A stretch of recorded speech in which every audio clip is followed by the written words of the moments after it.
Okey, hai semua. Hari ini saya nak tunjuk cara paling cepat untuk kita buat kuis Google Form menggunakan AI dalam Google Classroom. Yang bestnya, kita tak perlu fikir dan type dah soalan satu persatu. Tapi, kita minta Gemini AI untuk bantu kita jana soalan yang paling cepat.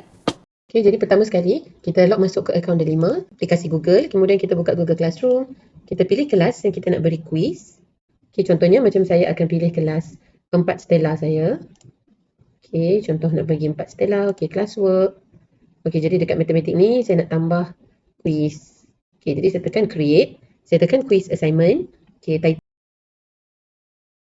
Okey, dekat title ni tak perlu isi dulu. Cikgu-cikgu buat dulu blank quiz. Okey, kita nak buat Google Form sekarang tapi saya nak buat dengan AI. Okey, jadi cikgu tekan blank quiz. Okey, dia akan buka lagi satu folder, buka lagi satu window baru. Okey, di sini, okey, cikgu dah nampak quiz Google Form sini adalah blank quiz di mana tak ada apa-apa maklumat lagi. Okey, selain daripada cikgu copy paste dan masukkan satu persatu daripada mana-mana AI. Okey, jadi cikgu boleh link terus Google Form ni dengan Gemini AI menggunakan simbol ni. Okey, nampak simbol yang ada tanda form dan Gemini? Help me create a form. Okey, cikgu tekan sini. Kemudian cikgu dapatkan Gemini. Okey, cikgu type prompt cikgu dekat sini. Prompt yang mudah, cikgu tak perlu fikir susah-susah. Hasilkan 10 soalan kuis matematik tahun 4, topik tambah. Okey, tandakan jawapan yang betul. Gunakan bahasa yang sesuai untuk murid tahun 4. Okey, jadi cikgu boleh tukar subjek, tahun dan topik mengikut kelas yang cikgu ajar. Kemudian cikgu tekan, okey, cikgu boleh tekan juga tahap murid mudah dan sederhana. Masukkan 2 soalan penyelesaian masalah. Okey, sebab kita nak uji pemahaman atau konsep sama ada murid kita ada kuasai ke tidak, kita bagi soalan yang mudah-mudah dulu. Okey, jadi kita boleh tekan create. Okey, cikgu tengok dalam masa beberapa saat sahaja dia dah hasilkan kepada kita soalan-soalan kuis matematik tahun 4 operasi tambah. Okey, jadi cikgu boleh semak dekat sini berapa hasil tambah 1, 2, 4, 5. Okey, cari jumlah.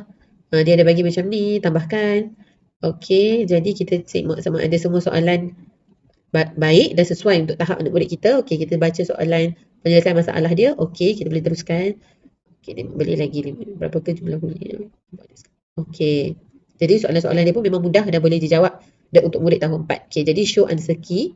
Okey, saya nampak dia dah tunjuk jawapan dekat sini. Okey, kita tekan create quiz. Insert. Okey, di sini cikgu nak kena tambah sedikit untuk customkan dia. Okey, kuis matematik tahun 4 operasi tambah. Okey, cikgu boleh masukkan satu, cikgu boleh masukkan standard kandungan kalau cikgu nak. Kalau cikgu tak mahu pun tak apa, itu sebagai option sahaja. Kemudian cikgu boleh customize setiap soalan di sini. Okey, kalau cikgu perasan sini tak ada nombor soalan. Okey, cikgu tak letak pun tak apa. Kalau cikgu nak, cikgu boleh letak. Okey, sebab dia multiple choice. Okey, jadi cikgu ada 4 aneka jawapan yang dia boleh pilih. Okey, tick maksud dia answer yang betul. Answer key ni maksudnya answer yang betul. Cikgu tekan required maksudnya dia wajib jawab. Okey, cikgu bagilah answer key. Berapa point cikgu nak bagi dekat dia. Okey, contoh cikgu tadi dah bina 10 soalan. Jadi kita bagi satu soalan 10 markah. Jadi kita boleh tengok sama ada dalam soalan tambah dia dah dapat 100 per 100 markah. Berapa yang dia dapat. Dari situ cikgu boleh buat penilaian sama ada dia dah kuasai tajuk operasi tambah atau belum. Okey, dan jadi cikgu semak lagi dan cikgu boleh tukar, cikgu boleh customkan answer key dia, cikgu boleh letak 10 dan required. Required maksudnya dia wajib jawab. Okey, kalau anda kata cikgu nak tukar soalan, cikgu boleh tukar sahaja soalan di sini. Okey, cikgu nak ambil soalan daripada buku teks yang lebih susah ataupun lebih senang, cikgu boleh ubah, cikgu boleh customize. Ini kita dah guna Gemini AI untuk membantu kita lah. Okey, required. Okey, kemudian cikgu teruskan edit sampai akhir. Kemudian cikgu ubah juga beberapa settings di sini. Seperti contoh, okey, cikgu boleh publish dahulu. Okey, cikgu tekan dulu butang publish. Okey, cikgu tekan butang publish. Okey, once dah publish, cikgu tekan shorten URL. Okey, cikgu ambil copy URL quiz yang baru. Okey, cikgu masukkan dekat classwork sini, cikgu boleh padam. Cikgu masukkan link ni semula.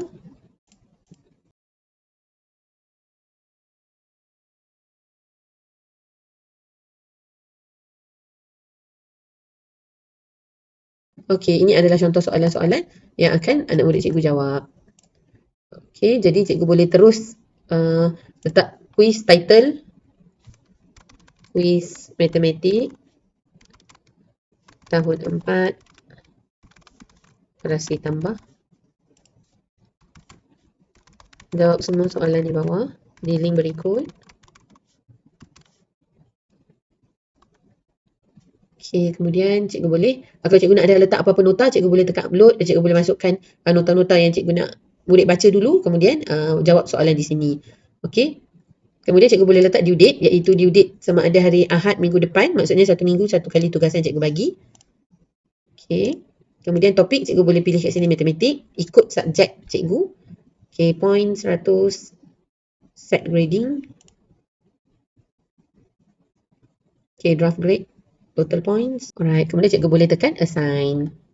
Okey, boleh tekan assign dah kepada anak murid cikgu. Okey, siap. Cikgu akan perasan dekat sini dah masuk kuis matematik. Operasi tambah yang cikgu baru sahaja generate. Suka video ni, jangan lupa tekan like, share dan subscribe channel cikgu. Okey, jumpa lagi dalam video yang akan datang. Bye.